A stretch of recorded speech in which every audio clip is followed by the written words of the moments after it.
Hey everybody, it is Kulipup here.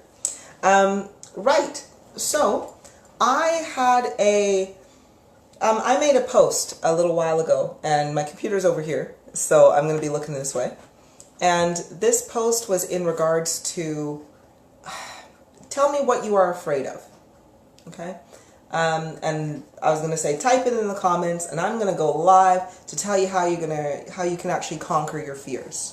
As well. Hello, my gorgeous. Hello, Catherine, Pamela, my sweets, and anybody else, of course, who is watching.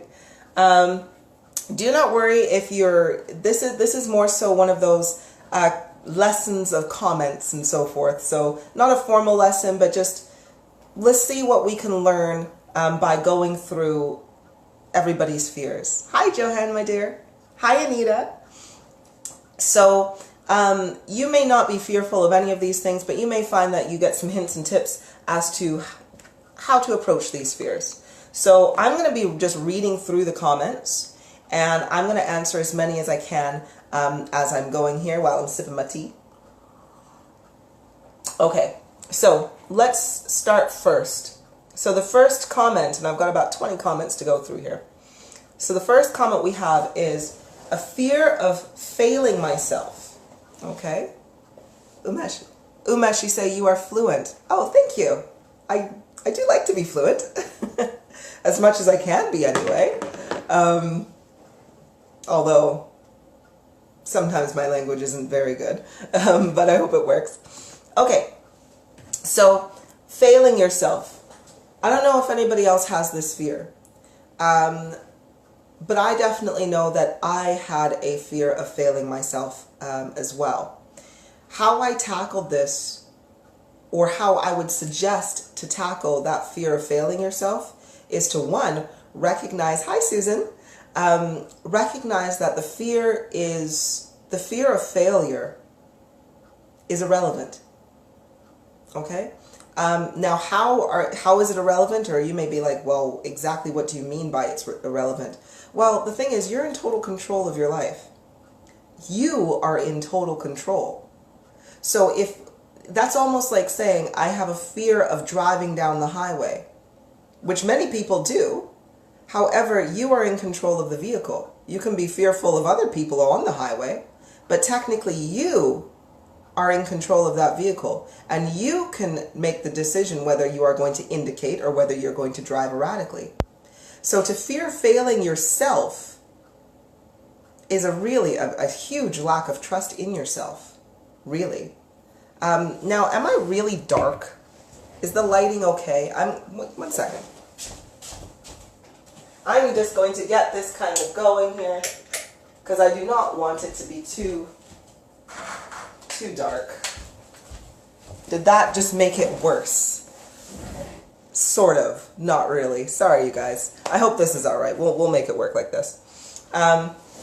So yes, when you are... I know, right? I'm like, with the sugar plums. 1 second.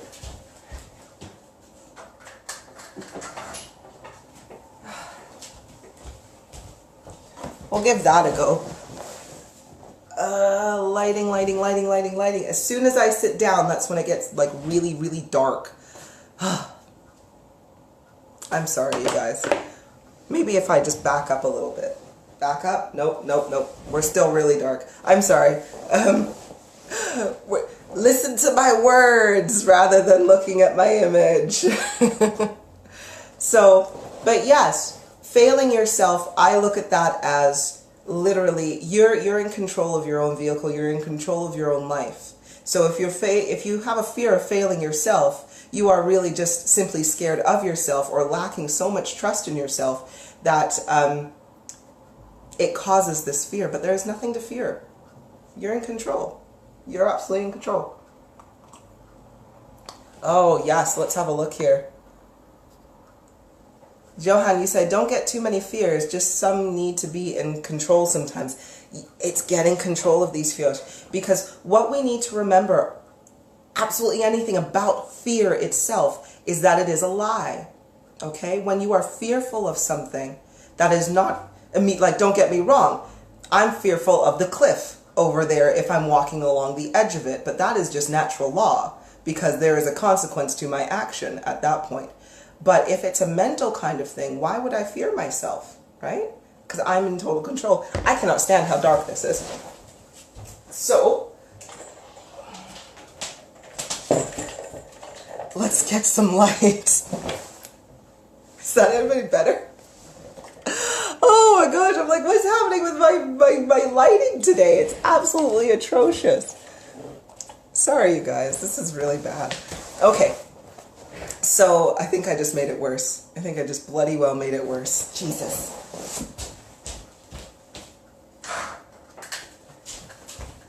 I often have the saying, Jesus me!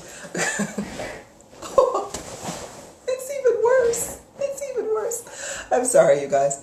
Okay. So, yes, being in control of our fears. And when we realize and when we recognize that our fears are nothing but thoughts in our head, then you can really start to go and say, butter them. Okay. Hello, Sarah, my sweet. I'm sorry, I'm using a different stand today. Oh, thanks, Hope. I'm using a different stand today, so every time I touch the comments, or you know what, maybe I can just do it over here, which will help through everything. Yeah, that's going to help a little bit more. Okay, so let's have a look at the next inquiry as well. So the next one was, all right, I don't fear too much. I just overthink and I worry. Then I set goals to achieve to move forward. I'm embracing each day. Better fear. Now I do need my glasses. Each day, better fear to me a state of mind and to work through, look at the truth of my life and know I am me, I am strong, I am powerful, and I got this. Exactly. That was a fantastic comment. Not fearing too much, that's the thing. A lot of people, we don't realize just how many fears we actually have. We say we don't fear too much, and I'm not trying to say this lady is super, super scared or anything like that, or should go through life, you know, being scared. But it's just recognizing that your fears manifest in many, many ways. And confusion is a state of fear as well. So if you are confused, you are in a state of fear. Sounds a little bit really technical, but it is actually very true. Because you fear being wrong when you are confused. You fear, or you fear going in the wrong direction. Okay, whether that be mentally or physically. So hence the confusion comes into play. Now, overthinking and worry, setting goals to achieve, to move forward, which is wonderful. But overthinking and worry is anxiety. And anxiety is always based off of a deep fear. Okay? Usually these deep fears, when we have them in anxiety, and if they are just, we are embracing life and everything is like really, really cool and awesome, but yet we still have anxiety, it's normally to do with our own deepest fear of, I want to say survival, but it's not quite the right word. Oftentimes we are scared of the basic resources that we have. A lot of people have a lot of anxiety over finance, over social environments and so forth like that. You know, always worrying like, hey, are my kids going to be okay? Or this, like, these are all base levels of survival kind of instincts that we have anxiety over. But getting over those is really, really helpful. But the only way you can get over those is to actually live in the experience. To get over overthinking and just general worry about life, you have to live a hard life to understand that those fears are not founded. Okay? That I will go into in another video, because we are going to actually be doing more on government and financial kind of bits and your place in society as well. Okay. All right. Hope you say fear of the dark in your life. Oh, sorry. Fear of the dark in your life. False perception. We're all fine with the lighting. Okay. Thank you. You know what I think it is because my eyesight's so terrible, so I'm like, can I even see myself?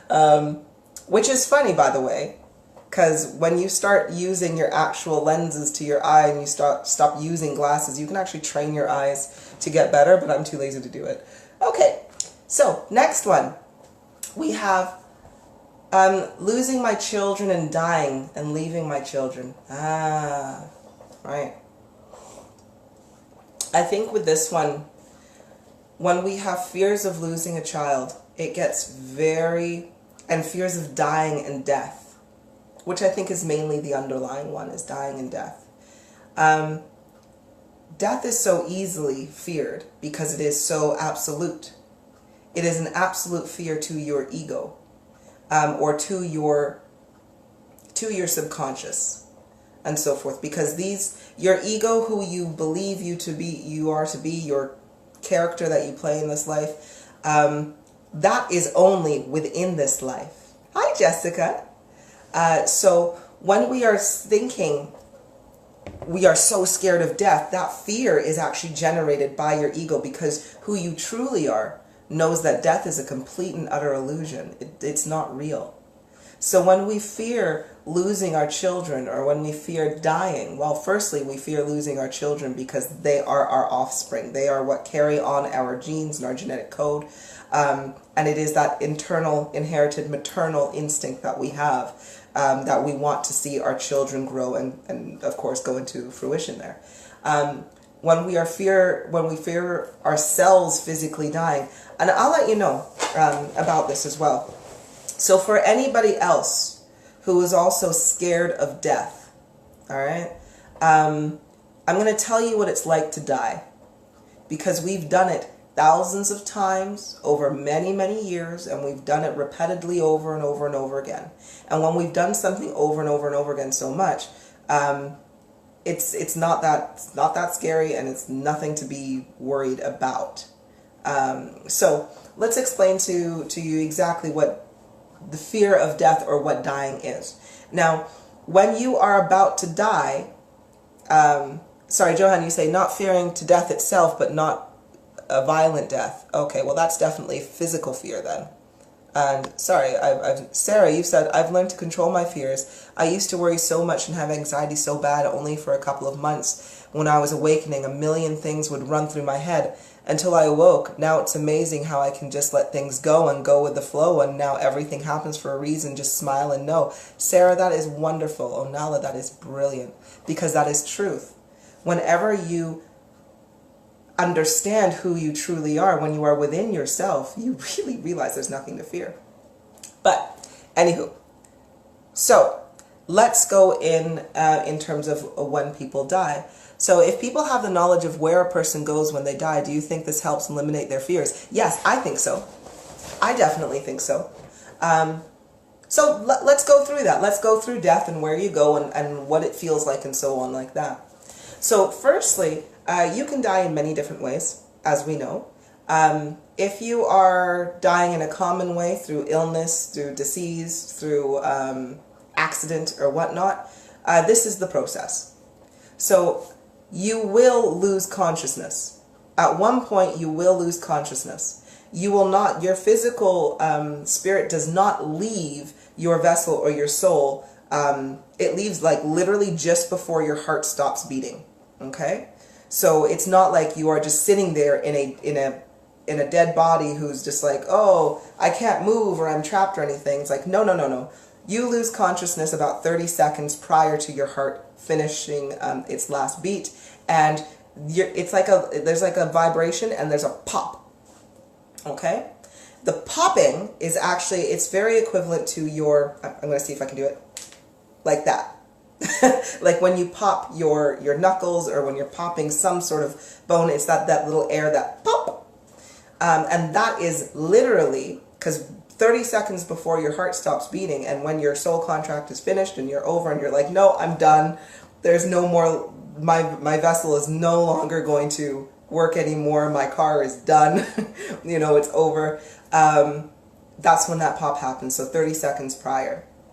Now, when you do pop out, there's a couple of different things that can happen here. If you died in a really sudden kind of way and you're just like, holy shit, where am I? Right? You felt like you just blacked out for a second, and then all of a sudden you're just like, holy shit, I'm floating. Right? If that's the case, you may take a minute just to orientate yourself, you know, like just kind of just like, oh, what is this? And look around. But then your consciousness starts to come back to you rapidly. And it's like waking up. So I want you to kind of think of if you've ever been woken up by somebody. You were in this totally dream state, right? And you're just like, everything's cool, and then somebody comes and pushes your shoulder, or you hear a loud noise, and you're just like, oh, what the hell, and then you have to look around and get your bearings, and then you remember, like, oh, right, okay, I'm at home. Something happened. And that's what happens. You know, all these spirit names that I'm giving you, all of this information I'm giving you, when you pass away, you recognize who you are. You recognize that you are the spirit name that I've given you, or your higher self.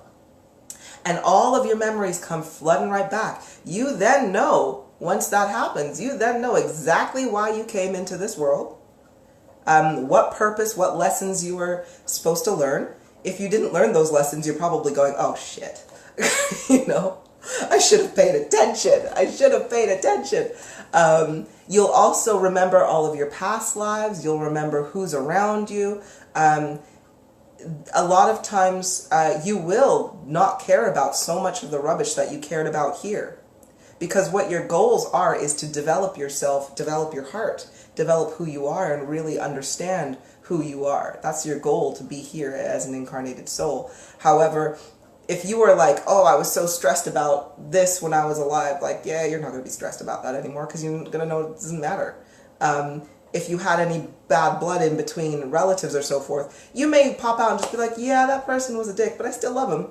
You know, that kind of thing. Or you'll actually know who was a program, who was an entity, who was controlling and manipulating you. You'll know it all. All right? So that's what happens within the first couple minutes of you actually passing, and you kind of get to where you are. Now, if you are very much so like, oh, I want to see how this goes, maybe you did pass away in a traumatic way, and you're just like, you know what, I just want to see my body being buried, okay? I just want to make sure I have a good send-off, and then I'm going to go home. So you can do that too, if you just want to sit and observe for a little bit. However, the pull to go back home is going to be pretty strong. Sometimes you will go through like a portal, kind of, in a way, because you first pass through the astral plane and then over to the ethereal plane. Now, when you get into the ethereal plane, that is when you are in source, basically, also known as heaven. Now, you may actually be asking me as well, oh, what about hell? Oh, yeah, Kelsey, I fear of losing my daughter. I've already lost 4 kids. Oh, bless, sweetheart. I'm gonna talk about that in just a moment as well. Okay. Jessica, you're like, I think the only reason why I still have any fears is because I don't completely know fully who and or what I am yet. Kind of like you and knowing you were Zed Keel. I know I'm progressing and evolving, and I will get there, but I haven't had that click moment where I understand myself, only the world around me now. Yep, that's true. But the thing is, though, Jessica, we all have different clicks, if you want to put it that way. You know, everything's different. You are a very inquisitive individual. You need a lot of information because you're analyzing like a sugar load of information. So you need a lot of information to satisfy your mind right now. So don't worry, it will click. It will click, and you just have to think you've only just begun on this journey. You still have so much more time and so many more things to experience and go forward with, right? So don't worry about it. Things will start to click. But anywho, when we go back into source, or where we heaven, if you want to call it that too, it is very dynamic. It's very beautiful. I want you to think of it as you create whatever it is that you want to enjoy, right? So if you have your soul, you go back to your soul cluster group or your family, your soul family. You know, you don't always have a mother, father, and thingies kind of figures. Some do. Some have more mentors who act as a mom or father kind of spirit. Others are, you know, just, you guys are just similar in age and frequency, so you just vibe, and so you're like, hey, you're my brother, you're my sister. Those kinds of things. So you go back to your soul family, and you go into reflection, okay? Because I want you to kind of look at this life here as it is school. It's just like school. You came here to develop, right? So you have to go and basically sit and revise your entire life to ensure that, you know, you learn the lessons for the next life to come, right? So you can spend anywhere from 2 minutes to 200 years in revision of your life, to add, because you literally pick through every minute of every second of every day of your life. And you can imagine how boring that is if you chose to make really shitty decisions while you were here, right? So yes, so that's what happens. Now, if you're thinking, is there a hell? Nope, not unless you believe there to be a hell. Hell and heaven are like, especially if you're a religious in any way, it doesn't matter what religion you are. I don't care if you're Christian, Muslim, Hindu, Sikh. I don't give a rat's ass. If you have a religion and in your religion there is a heaven or a hell, I want you to know that those are bonus levels. That isn't really source creation. That isn't really your home. Because when you go to heaven or hell, you still are in your ego. You still think you're your character within this heaven or hell. So it's like you're still playing the game at that point. And you will go to a heaven or a hell as to whatever you have thought about it in your mind. So many people have different variations, you know, like when they have out-of-body experiences or, you know, near-death experiences. Some people will be like, I saw fire and brimstone and everything. And often those are people who were raised in a Christian or, you know, that kind of Catholic, kind of that vision of hell. So they'll see that. And if you were raised in the same kind of thing and you saw, you know, angels with wings and so forth in the regular Christian kind of thing, a Catholic kind of thing, then that's what you're going to see, right? You're still going to believe that you are your character, but you're just going to have little fake angel wings that are in the clouds, which isn't very cool, right? So if you are religious, I'm not trying to be disrespectful in any way, but I am just saying religion is a trap within this Matrix game because it just keeps you playing, never winning, just playing over and over and over again. Like, play Go Fish with a 5-year-old a million times. That's basically what religion does. It just keeps you trapped in this game. So, okay. Kimberly, my dear, you said, hello, I would love to know my spirit name. I would love to give you your spirit name. So what I'm going to ask you to do is if you can join my Frequency 51 group, and we'll get you your spirit name, or you can make a post on my profile and I'll give you your spirit name there. Alrighty. Hey, Hazel. Jessica, you said, why would we be crazy enough to go through all this again and forever, such a thing? Oh, it's because we don't learn our lessons. We are so stubborn and we are so freaking hard-headed that when we come here to develop ourselves, to develop our souls, to really find enlightenment, to live in love, to live without materialism, right? To literally find the beauty in everything, even through hardship. We don't do that. So many people, when they come into this life, all they do is simply get lost in it. They get lost in the material, they complain about absolutely everything, and they don't take steps to change their life. And that's why they don't learn their lessons. So hence, we got to come back in and do it again. Now, I'm going to go through the entire origin story as to why we initially started it in the first place, because it goes back pretty far. But that is definitely a higher frequency video. Okay, so, and I mean, like, you've got to be in an ethereal frequency of at least, I don't even want to go through it until at least you've hit 3 million. All right, 3 million minimum ethereal frequency level. If you can be a little higher than that, that's what I really want to do, because there's a lot of trippy shit that you got to go through. Okay. Sarah, you say, before I was fearful that my relationship just wasn't going to work after years trying to fix things, but was worried about my kids, but then I figured out it was my twin flame, and then everything just made sense. His strengths are my weaknesses, my strengths are his weaknesses. So very hard to find balance, but we're getting there slowly but surely. He's awakening slowly. Yeah, it happens, and it helps. Bless you, sweetie. Okay, so I want to actually, I want to focus more on Kelsey in terms of the fear of losing children as well. And I'll share my I want to share my own experience, but I will put it this way, okay? You do not have to worry about your children. If they are source fractals or source players, they will not pass before the age of 13. Any child that has passed under the age of 13 is a program. Okay? If that seems a little odd, that statement or so forth, I do have another video which goes through, like, you know, programs, entities, and so forth. So check out my YouTube channel for that, and I will be making a more up-to-date video on that. This in no way means that the pain of losing a child is any less difficult.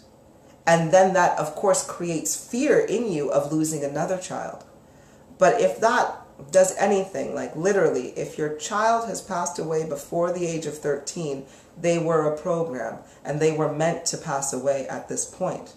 Now, there could be a lesson in this that you are trying to learn or trying to teach yourself, which would be to live within the loss and not get consumed by grief or not create programming or negative outcomes that come with losing a child. And I'm not speaking just simply from somebody who's just like, oh, well, you've never lost a child, Kulipup. I have. My second son. He died in infancy. And it hurt me so very much throughout the years. So very, very much throughout the years. And it was very difficult for me to let go of these feelings, because, you know, I was definitely one of those, like, I shall never ever bury one of my children before I bury myself, or before I get buried. And it was very painful and very difficult. However, when you raise in frequency and you gain enlightenment, and when you realize it for what it is, now everything kind of makes sense. My son, when he was a baby, it was very, very odd, because right before, like literally just a day or so before he passed, it's like everybody came to see him. His brother held him, you know, my little he was like 3.5 at that time, 3.5, 4, held his brother for the last time, and he smiled. He smiled at us, and we're just like, shit, can babies smile like that? He smiled at us, and now I can look back and just be like, he fulfilled his purpose. And I did have to go through the pain of loss, you know, setting up a funeral and doing that and everything, and it was very, very painful. I couldn't look at his body when he was in his coffin. That was very, very difficult for me. But now I can literally go back, and I can just be like, no, I went through hardships. I understand what it is like to lose a child.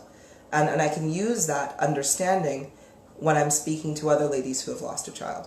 Or other couples, other people, men and women, of course. And it's oddly comforting knowing, and again, this is just my opinion, this is nobody else's opinion but my own, but it is oddly comforting knowing that, okay, what has been done has been done. I felt the pain, I understand the pain, and I now understand how to move forward from that pain and not let it affect me during this life. I understand that death is simply an illusion. I understand that for those, my son and my daughter, my eldest son and my youngest daughter are both source fractals. So I speak to their spirits all the time. When I pass away, they're going to be right there as well. Well, not right there. They're going to be here. But, you know, I'm going to be able to speak with their spirits on a regular basis. And when you do pass, and because this is the beautiful thing, as we are all awakening to who we are, that gap where the veil is, you know, where you have people who are just like so distraught because they feel like they can never speak to their family members again. Well, no, literally, as they pass, you will be able to, if they were to pass right here, and this is what I do with people around who have passed, they'll pass, and I'll talk to them afterwards and be like, hey, you okay? Everything cool? I'll be like, yeah, Kulipup, this feels great. Oh, this is so nice. Like, you know, it's like no more pain of the body, no more this, and no more that. And I'm like, cool. Well, if you need anything, just let me know. And yeah, sometimes they pop in and we have a conversation, and they're like, all right, I see you're busy. I'll catch you later. It's like, cool, see you later. Like, and it's really nothing to be scared of or fearful of. And if you are still just developing your gifts and your abilities, it's just a matter of time before you speak to them again. So yeah, they may not be here physically in a physical body, but you can feel them. When your empathy and your sentience starts to really come out, you can feel their emotions while you're hearing their words. So it's as if they are right there with you. They just don't have a physical body. You'll have to close your eyes and see with your third eye rather than with your two eyes for them. And they ain't going to come in and steal all your damn chocolate. Right? It's like, ha ha ha ha. You could just eat it in front of them and just be like, yeah, you like that? I'm going to get your favorites. Sorry. Clearly these are the things that I do with spirits. Right? Okay. So I hope that helps in terms of the fear of death. And don't get me wrong, I know we're still going to be scared of death. But once you evolve past it, once you evolve to the understanding and you know where you are and who you come from, it just goes away. You have no more fear of death, right? I don't fear death. My body could literally blow up right here and I will be like, all right, that's fine. You know what? I'm going home and I'm going in the spa for a little bit. I'll let all you guys sort out the things over here. Because that's what it's like. It's like a bloody spa. Okay. Sorry, I realized as well my camera is really crooked, so we're going to try to just turn that a pinch. Yeah, there we go. We're not as lopsided. Okay. So Jessica, I have a question about that portal. Had information that entities like the Greys coercing our spirits to put us back in the loop before we get to home using a sophisticated hologram called heaven. But it's a lie. Is this accurate? No, heaven, it's true, but not in the same way. It's not the aliens that are producing this idea of heaven or hell with us, within the portal. It's not them that's doing it. They can plant in us thoughts of what a hell or a heaven is, but it is actually our thoughts specifically that determine where we will go. Okay? Aliens can only influence where we go. So for example, if you're very, very big on Arcadians and Palladians and so forth, and the entities that are more so of love and light, they are still entities, but they are of more of love than they can't generate their own power, put it that way, in terms of they don't have a soul to generate their own power. But anyway, so if you were to follow their teachings, that could lead you down to an alternate heaven or hell, depending on what you are listening to. But that is also, of course, in terms of what you believe to be true at that point of your death.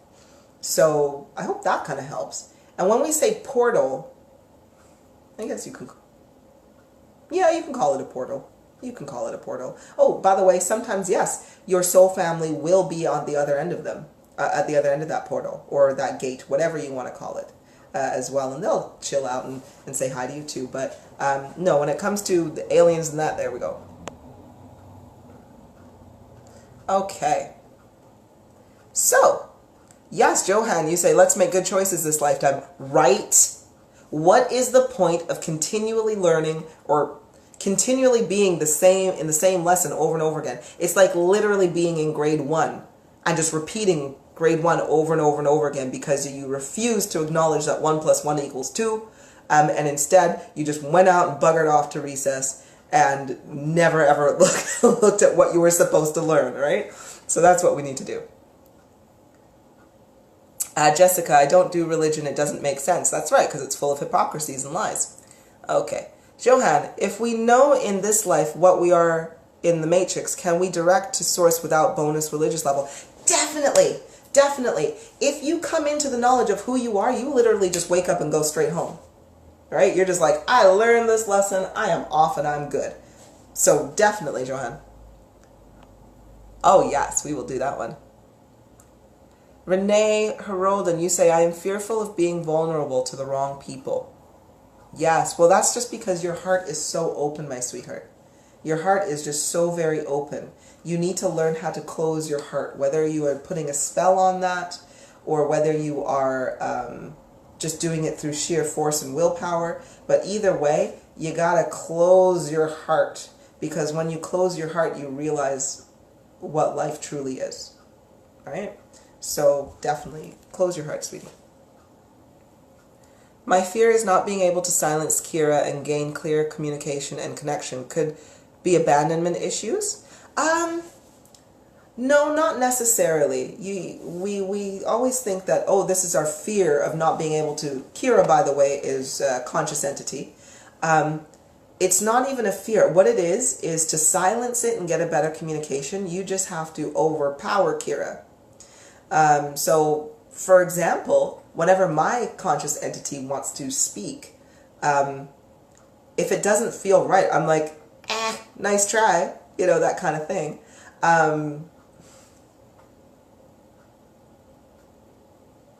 Put it this way. Let's do this way. To silence Kira, I want you to pay attention to all of your thoughts as they go through, and I mean all of them. And you have 5 seconds, okay? So you've got 5 seconds to hear the thought, or once you've heard the thought, you have 5 seconds then to understand it and then question it, okay? And don't attach. So 5 seconds, all right? If you can just detach yourself from this thought within a 5-second period, you're pretty much safe. However, if you hold on to this thought, that's when it's not going to be beneficial for you, Hazel. So if Kira is trying to make you second guess yourself or your ability, all you have to do is remind yourself within a 5-second period. You have to remind yourself, it's like mini inner work, that no, I am Hazel, I am who I am a powerful individual, and I'm simply in training, so I'm gonna get this. Great, move on. 3 seconds, you're done. Okay? And you'll find that as you do this, Kira will get weaker and weaker and weaker and weaker as your trust in yourself and your certainty in yourself gets higher and higher and higher. Okay? And then you start seeing how everything actually goes through and makes a difference. Okay. Alrighty, so I've got a few more comments here, but what I'm going to do is I'm going to go back and let's go with some more of the actual posts. Okay, so I'm afraid. So the next comment here was, I am afraid of hurting people and being hurt. It happens. Nothing I can do about it. Well, yeah, kind of. You can. If you're afraid of hurting people, simply don't hurt them. Simply, that's all that you actually have to do. If you're causing physical harm, if you're like physically hurting somebody by punching them or slapping them or kicking them, impulse control. Stop doing that. That's one way you can stop hurting people. Now, if you are quite sharp-tongued like myself, because yes, just as full of love as I am, I have been known that when I get too far into my male energy, that I can be pretty sharp with my truth. And those words can hurt. My lip up, my husband, he says they're like swords. And I'm like, yeah, maybe. I'm a ninja with my words. Anyway, how I not hurt people with my words is that I am always empathizing with them. Okay? And if you have this issue where you are saying things to people or you're doing things to people and they are always seeming to be giving you off a different energy, like, hey, you come into a room, and then all of a sudden nobody wants to talk to you, and you're just like, I don't know why, right? I just don't know why. And it's because maybe you are being too forceful with your truth, or with yourself, if anything. Then like I say, all I really do is I empathize with people. I put myself in their shoes before I speak. That's pretty much all I do. Now, if what needs to be said is going to hurt them, but it is the truth and it is for the betterment of their own selves, I will say that. Now, I do judge very carefully what is for the betterment of themselves and what is not. So, for example, if I get through in your energy that, hey, if you don't make a change in the next 4 weeks, you're going to die in 2019. Okay? If I get that through on your energy, then I'm going to say what I need to say. My words may cut you, and they may cut you real hard, but that's because you need to wake the hell up right now in order to make a change. And I'm saying this to shock you, so that, because I love you and I want you to be here for longer than the next year. Okay? However, if an individual is, okay, we'll use the same kind of analogy. If we've got another individual who maybe they're not dying next year, maybe they're dying in like 4 years or 5 years, then I'm not going to exactly make my words so sharp. I'm like, we've got time here. Let's be a little bit more gentle. How would I feel right now if just being told that and I've got 4 years left? You know? And so I put myself in their shoes and I just kind of, what would I advise myself? How would I feel in this moment? Or what would I want to be said to me in this moment to get this information across? And so that's what I do in terms of trying not to hurt people. It's just being aware and placing yourself in their shoes. And then I can guarantee you, if you treat others the way you want to be treated in the same situation, you're not necessarily going to be hurting anybody. What you will find is that you may say some things that are a little harsh, but they take it pretty well, because it's like it's coming from a place of compassion versus criticism or judgment. All right, so there we go. Okay, so next question and I'll get to some comments in just a moment on that one. Okay, so another comment we have here is not being able to take in all information. And I read comments from ladies, men about the same frequency as me, and I think, why am I not thinking like that? My brain, will my brain ever recover from the damage? I don't see my messages. Oh, sweetheart, I want you to kind of, this is a different kind of fear. This is a social fear, okay? And the reason why I say it's a social fear is because since we were kids, since everybody was a kid, you have been taught to literally compare yourself with other people. You've constantly been taught to compare yourself. You know, and now it's funny because we were taught to compare ourselves through like, oh, what grades do you get? You're an A, you got a B, you got a C, you got a D. You know, like, ooh, you've got honors, you're a dunce, you're in the corner with the big tall hat. You know, we've been taught to compare ourselves. Parents, you know, why can't you be more like your brother? Why can't you be more like your sister? Why can't you do this? Why can't you be more like this? Oh, you know, as you get up, as you grow and you're an adult now. Oh, well, why can't you have a 6-figure paying job? You know, oh, you don't have a degree, so you must be not worth anything. You know, comparison here, like, oh, you don't have that BMW, you don't have that this, or you don't have that. So you're less than you are. So firstly, I want you to try to recognize that that is a form of programming, okay? You are neither no better or no worse than anybody you see. Any ladies or men on the same frequency level, if they're going through whatever they're going through, that is their journey and that is their business, okay? So for you, my sweet, if you're not getting the message the way that another individual is getting a message, that's not something to fear. That's just something for you to be like, hey, what am I feeling? And let me focus on that. Because for you, my dear, you specifically are a very powerful empath, and you're getting a lot of your information through feelings right now. Feelings and sensation and sense. Whereas the ladies who are, the ladies and gentlemen who are commenting on posts in the same frequency, they may be cognizant. They may be sentient. They may be voyant. So they have completely different experiences because they are stronger in different abilities. But they may not have your experience at all. They may be like, you know what, I don't sense a lot of things with my body. I sense a lot with my mind, but I don't sense a lot of things with my body. And they may be looking at you going, why can't I experience this? You know, so don't worry about it. Stop comparing yourself. When you stop comparing yourself to everybody else and you just physically focus on you and what you're feeling in your journey and your experience, you will find that you will get the message through. Okay? Because it's like, if everybody's, put it this way, if everybody's online and they're messaging online, you just don't have the internet. You have a phone. So while you're looking online trying to, type and get your messages through, your phone's been ringing. So all you got to do is concentrate on Get offline and just concentrate on what's around you, sweetie. You'll find that the fear will melt off of you very, very quickly. Because you understand, like, I'm not different. This is just something that needs to happen. Okay, let's go through some questions. So we've got Susan. You said, okay, understand that mine was 6 years. Not quite sure what you mean by that one, but mind you, I'm lost in conversation now. So Pamela Lucalst, you say, when I feel fear, I face it, see it for what it is.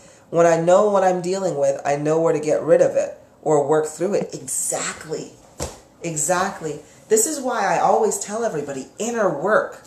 The more you do inner work, the more you realize that your fears were complete, like all of your fears prior were completely bloody, like they had no validation within your now moment, within yourself, and they were just all in your head. When you can understand that, when a new fear comes up, you can tackle it so easily. So easily. And it's not just a fear, it could be anger, it could be frustration, it could be any emotion that comes up. You are then be like, you know what, I'm on it. I don't like this feeling, so I'm going to sort it out. Right? And fear is very, very easy to get rid of if you have understanding. So the more you understand, especially about yourself, you'll find that fears just do not exist. So well done, Pamela. Luke Helst. So Johan, you say, after the November 2016, are there new entrances for source fractals? No. No, there are no new source fractals being born into or incarnated into this world, because the game is technically, it's in its ending point now. Or life is going to end. So it's going to stay running until the very last source fractal has left. However, it may still run for a few hundred years, only because when you raise your frequency from level 11 and beyond, your cells regenerate, so the aging process no longer happens, and if anything, it reverses to the prime state of health for you, or age for you, if you can get, like, I'm going to look like this for ages. When I checked, I'm like, when am I going to end my game? Like, when realistically, when I'm going to be able to do this? And I've gotten till 2200 or so. So I'm going to be around for another 200 years or so. And I'm like, all right, this shit better get a lot more exciting. Which it will, because I will make it get more exciting. So no more new source fractals. If you find that new babies who are born now, and this is for anybody looking to have children right now, they will be either programs or entities. They will not be source fractals. They won't have a spirit that will come with you when you leave source. When this universe is in completion, they will no longer exist. That's not to say that you cannot enjoy your children now. Babies are cute as hell. You know, I could snuggle one of those little all day long, right? Total snuggle bugs. But just for you knowing as well that they will still have abilities. They're still going to be psychically connected to everything. But they just won't be source fractals. Herolden, you say, that's a beautiful story clip. I have no clue which story. I've told so many, but thank you. Jessica, you say, this may seem odd, but after my son, now he's not dead, but he's not with me, that caused me to fear attaching to my children. Yes, I love them very much, but I refrain from fully attaching to anyone. Attaching to anyone. Sorry, I'm just finding the... Oh yeah, to anyone, including them, and I feel like that makes me a POS.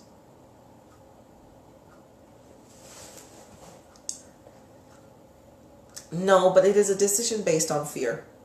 Let's put it that way. If you were scorned so much by your first child, that it has left you so... Because, don't get me wrong, you're open. You're so open when you have a baby, or when you have a kiddo. Right? Because it's part of the maternal process. And if you find it that's difficult to attach to anyone, including them, then I would really do some inner work on that one, my sweet.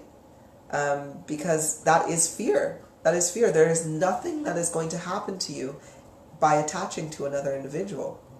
unless you are attaching to an individual, opening your heart to them, and then they abuse you. Now, just because you do that, you have to understand that you need to learn from that experience. Once you've learned your lesson, then you can move forward, still attached to people, but you know how not to get hurt.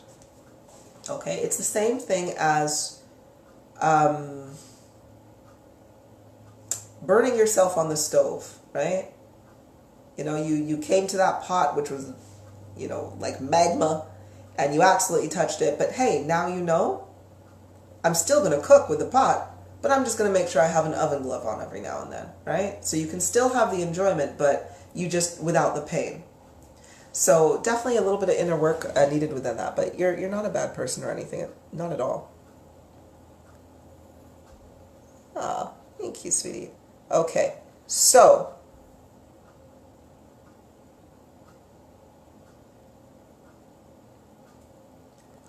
okay, so Jessica, you say, what about Samhain?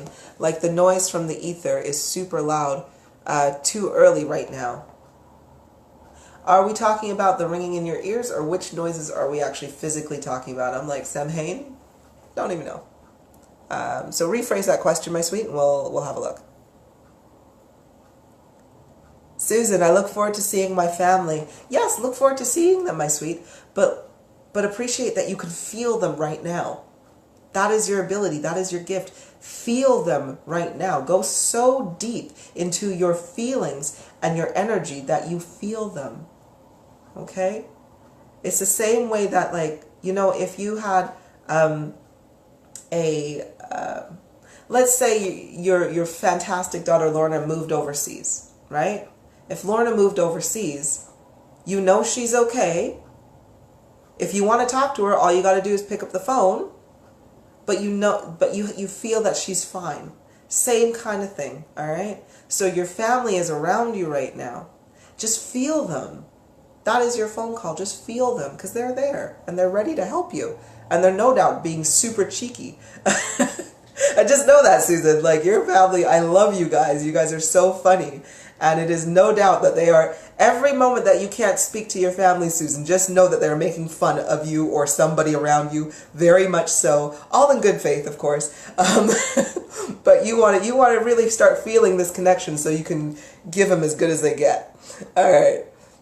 Okay, wonderful. Okay. All right, so Johan, you say, getting in my readings that this time I have much chance to get it younger about what we really are. Definitely, definitely. This is the lifetime to learn your lesson, okay? This is the lifetime to be, you know, you've been in soul school for billions of years now. You know, the existence of this planet, just with everything developing, like you've been here with how many past lives, played out those lives 1,000 million times. Now is the time to learn your lesson. Because now is the time to stop living in fear, to stop living in anger, sadness, frustration, anxiety. Now is the time for us to learn our lessons so that we can really experience how awesome life is, right? But we got to get this out first. Got to get this stuff out first. Okay. Alrighty, so let's have a look here. Now I'm going to do a couple more over here. And then we'll see. So let's have a look. So another one is, oh, Catherine, you said, sorry, not Catherine. Well, Catherine, yes, but on here. Aging, you're scared of aging, heights, speed, and the concept of darkness and nothingness. Well, aging, again, you don't have to worry about aging. If you're taking care of your body and in your physical frequency level 11 or more, your cells start to regenerate. So literally, you do not have to worry about aging as long as you are physically taking care of your body. Now, if you choose to eat meat or not do your inner work and stay within negativity and a lower vibration, then yeah, you can fear aging. But you're going to fear a hell of a lot more stuff too. But literally aging, totally done. Just literally take care of your body, put the right foods in there, do a little yoga, and you're pretty much good. Heights and speed. Well, this is very funny because Lipa, if you know my Tanga, my wonderful husband, He has a horrible fear of heights because in one of his last past lives, we were in World War I, and his apartment building got bombed and he couldn't get down, and he was kind of thrown out a window. So he landed on his neck and broke his neck. So he does not like heights.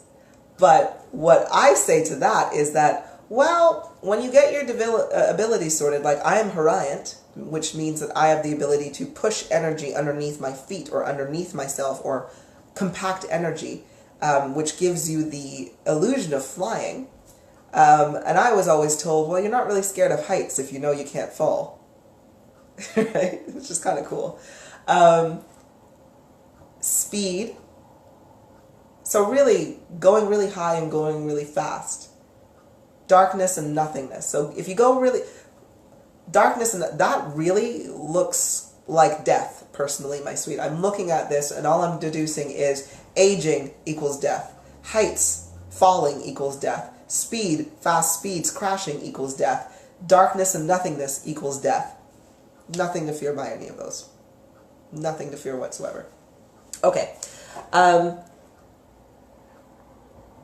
Berna. I hope I got the pronunciation of the name right. But evil spirits.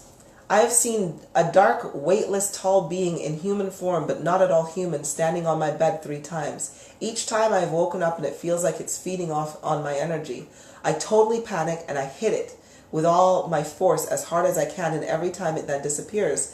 Before this experience, I was not afraid of anything. Ooh, that is a very good question. That is a very good thing to put on there, and I really appreciate that one. That was Birna's subconscious entity. I've seen a dark, weightless, tall being in human form. They're always black. Like, and I mean onyx, like pitch black. Not a black person, but or a melanated person, but onyx pitch black. Standing on my bed 3 times. Now that's the thing. If your subconscious entity is going to feed off you, there's also shadow people too. Don't get me wrong, these are normally spirits who come around and see you, but your voyancy isn't strong enough to really make out their entire makeup, so you just see kind of like a shadow. But if you're seeing a dark, weightless, tall being, and it felt like she was being fed off of, yeah, her subconscious, literally. And if you were having a bad dream or woke up as it and were startled, that startling was just like, scary. So loads and loads of negative energy that just whoosh flooded out. So your subconscious is like, yeah, give me some more, right? The best way I can say, if you wake up and you see a tall being who is weightless and not in human form, or it doesn't matter, it could be a shadow person, it could be your subconscious, it could be an entity. All you simply need to do is say no. Because we don't realize that our vessels, our cells, who we are, and especially when we speak, and we speak with confidence and with knowing, nothing in the ethereal can physically harm you. Nothing. If it can scare you, it can feed off of you, but it can't physically harm you. It's only your decisions that actually harm yourself. They can influence your decisions. So if you're sleeping and they want to throw in their nightmares or something, then they can feed off you that way. Or if you're sleeping and then they kind of want to jostle you awake, you know, they could gently touch your arm and it'll feel like a spider or something. So you kind of wake up and you're like, ugh, and then you see them and then you're like, oh shit, you know, and you get really scared. Then they can feed off of you that way. But if you simply, because for me, mind you, I know I am who I am, but if anything comes around me, no, it doesn't come around me anymore. If anything were to come around me now, all I'd simply do is go like, are you sure you want to do this? Because I'm gonna bind you and I'm gonna dissolve you. And then they tend to go away. But no, let's do this on a lower frequency. Say your name. If you know your name, say it. If I were in a lower frequency, I would simply say, I am Kulipup. If you try to feed off of me, I will dissolve you. That's what I would say if I was Kulipup. Or if I didn't want to do that, I would just say, I am Kulipup, get out.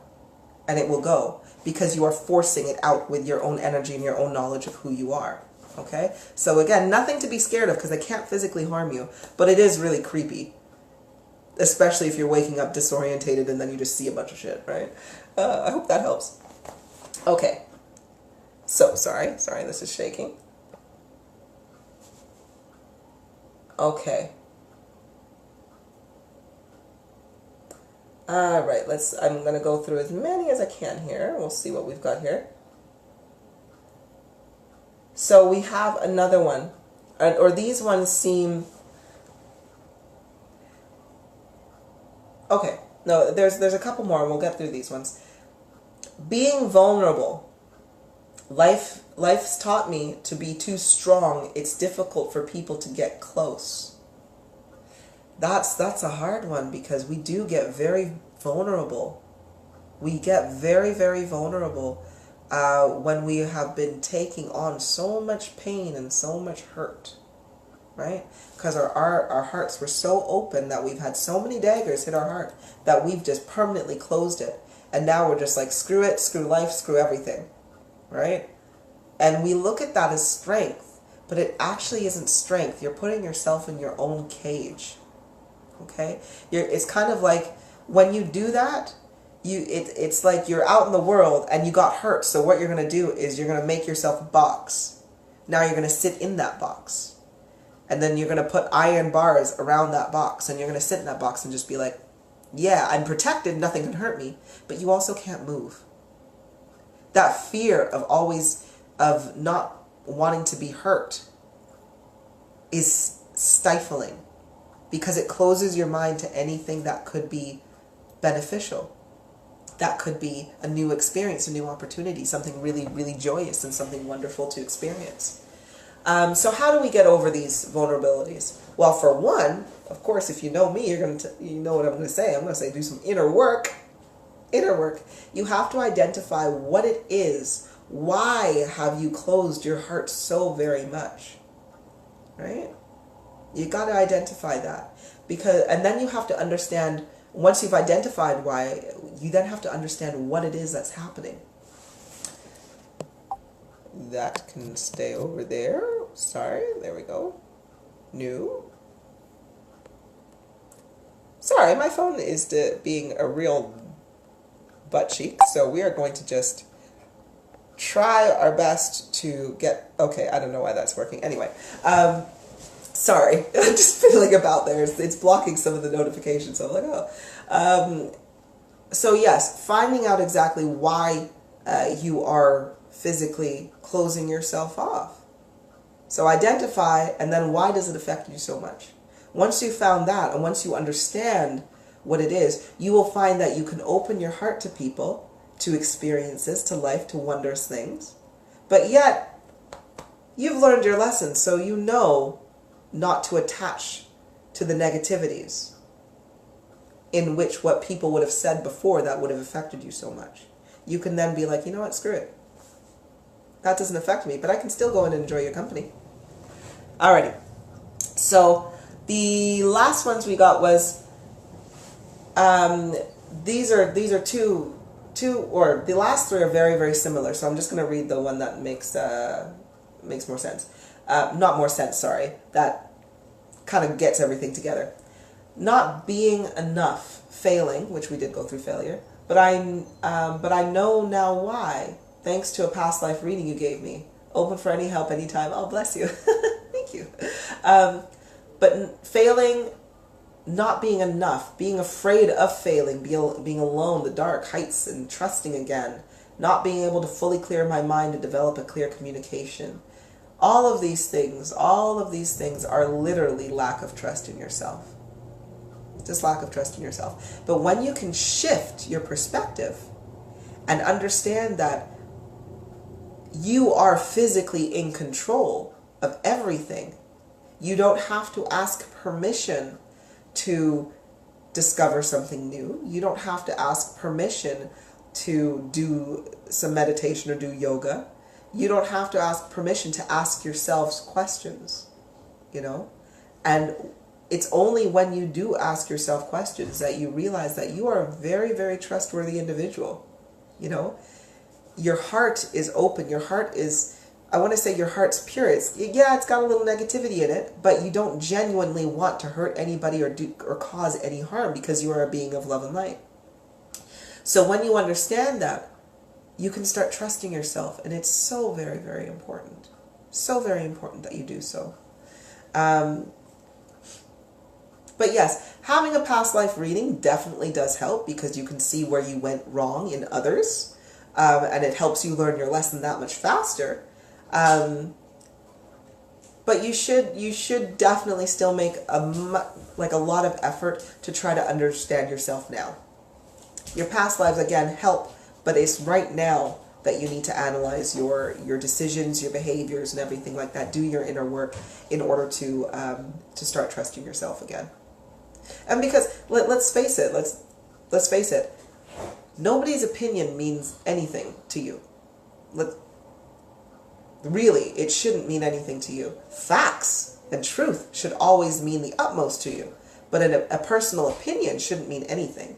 That's why I refrain from giving my opinions, and I speak with primarily facts. And if it is my opinion, I will say, hey, this is my opinion. You don't got to take it from nothing, right?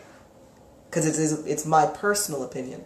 But a fact, when you start basing all of your decisions, your thoughts, and your actions on facts and truth, then there's no reason not to trust yourself. Because the truth is the truth, black and white. Okay, so... Okay, and last one, being the one who doesn't get it, being the one who just doesn't get it, like nativity to whatever that may be, and socially outcast. Dark, murky water, not being able to prevent bad things because I didn't see it coming, like being deceived in some fashion. And I always feel like someone is against me or talking negatively about me. Think that's it. Okay. And let's have a look here. So, that to me is that is a very, very conflicting kind of feeling. It's conflicting because it is both a lack of trust in yourself, but also going against social norms, if this makes sense. I'm going to try to explain myself a little bit better. So, for example, and I'll give it to me because, again, I was very much so this individual, you know, growing up and being who I was. Going socially outcast, again, I spoke up. I either spoke up for what I wanted to say or I didn't speak at all. And I'm like, hey, you do your business and I'm going to stay over here in this corner because I don't want to, because I know if I speak in this moment, nobody's going to like me because I'm just going to tell them what it is and they're just going to be really upset. So when I was lower frequency, I was just like, I'll just stay silent. I'll just be more of that recluse. And I didn't want to do anything. Not being able to prevent bad things because I didn't see them coming or deceived in some fashion. Yeah, I had a lot of trust issues because I felt deception everywhere. But I didn't understand where it was coming from. I knew it was there, but I didn't understand where it was coming from. So again, that also inbreeds a lack of trust as well. And always feeling like someone is against me or talking negatively about me. Well, that is a lack of confidence in yourself as well. All of these things we've just mentioned, though, can be so easily turned around. Now I know you are actually doing this, though. You are actually actively going towards, the lovely lady who made this comment is actually actively trying to sort this out, which is wonderful. And all you got to do is keep on that path. Because when we are fearful of being socially outcast, for one, society is ridiculous. That's like being fearful of staying asleep in this dream. Or you can be fearful, but that's like fearing waking up from this dream, sorry. You know, society keeps you in a box and says, hey, you have to look this way, you have to dress this way, you have to eat this way, you have to, it is appropriate to act this way. You know, society can be so blind. It is the blind leading the blind. And to be socially outcast, well, the one way I got over that fear was just to go, screw it, I don't give a crap. I don't want to be like this. And I was confident in myself, and I'm like, I don't want to be like this. So that's my opinion. Not being able to prevent bad things because I didn't see it coming. Well, that's distraction. When you are no longer distracted by this everyday monotonous life that we all live, you can see pretty far into the future. You can, when there's no distractions around. You know, you can see so much, and then you can prevent bad things from happening. And always feeling like somebody is against me or talking negatively about me. Well, what I can say to that is that, yeah, there are people who will talk negatively about you. I'm sure there are a lot of people who talk negatively about me. The difference, though, is what anybody else's opinion about me or about you doesn't matter. The only person's opinion that matters to you is your own. The only opinion that I care about is my own as it pertains to myself. Because I am in control of my world. I am the creator of my world. So if somebody doesn't like me, I look at it as, well, you don't have to like me. I could not care less whether you like me or not. Because it has nothing to do with my energy, my environment, and where I am in my now and present moment. And plus, I'm not trying to impress anybody, right? Why are you trying to impress anybody? Like, literally, when we're thinking people talking negatively about you, like, so? Really, I'm saying so. If they want to call you a bad mother, if you don't believe you're a bad mother in your own mind, and you've done the work to, to ensure that you're not, you show your kids love, you get them up for school, you make sure they have a wonderful day, and, like you care for them, and you show them compassion and care, then it doesn't matter what anybody else's parenting style is about. Because let's face it, so many people who want to criticize and want to judge other individuals or have negative thoughts or negative things about them, a lot of the times they're going through some really hard inner work too. Or they have a lot of negativity swirling inside them as well. So it's like, why am I responsible for your crap? And the point is that you're not. So don't care. I know it's easier said for me because I live it all day long, and it's harder for other people, but I guarantee you there's nothing to fear about people speaking negatively about you or whatnot. Because again, their own opinion, their own stuff. Now, I challenge you with this. If that individual was literally high on crack every single day, and just like, whoa, and they were spouting this, that, and that, would you trust their opinion? No. You'd be like, that person's a crackhead. Anybody who has ever been a crackhead who is listening or watching this is not a dig at you in any kind of way, but you were sick. And if a crackhead was, or somebody who is, I'll say somebody who has addiction, and they were really deep into the addiction, so they weren't thinking properly. If they came at you with negativity, you wouldn't really take it very much. Now, let's say this person who is suffering heavily from addiction, let's say the addiction is materialism, and they come to you and say that you ain't nothing and you're not good and this and that, they're also sick. So why would you take their opinion for fact? Because you shouldn't. Because it's baseless and it doesn't have any value. Again, only opinion that matters is your own, as it pertains to you. Okay? As it pertains to yourself. Okay. So I'm going to get through a couple more questions. And I'm going to go right to the end because I think I've gotten so much more. Okay, so let's have a look here. So Pamela says, now that I'm Luke House, my fears are being eliminated one by one. He always lets me know you're there, Kulipup. Of course. I never want fear to stand in the way of where I'm going. Get out of my way, fear. Yeah. Yeah. And Luke House is always with me, and I am always with you, Luke House, like always. So don't even worry about it.